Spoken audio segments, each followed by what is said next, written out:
যে প্রভাবশালী বলে যে বিভিন্ন গণ আন্দোলন হয়েছে, কিন্তু এই আন্দোলনটা যারা পথে নেমেছেন তাদের আন্দোলন, যারা পথে নামেননি তাদের আন্দোলন।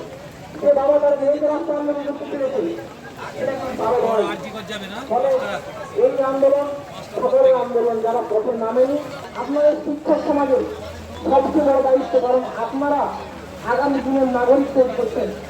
ফলে আজকে সরকার যেখানে গুরুত্ব এবং গভীরতা দুটোই কমিয়ে দিয়েছে, সেখানে আপনাদের কাছে দায়িত্ব ব্যবস্থায় যাতে আগামী দিনের সমাজে এই ধরনের মানুষের মানুষের জন্ম না হয়। তাই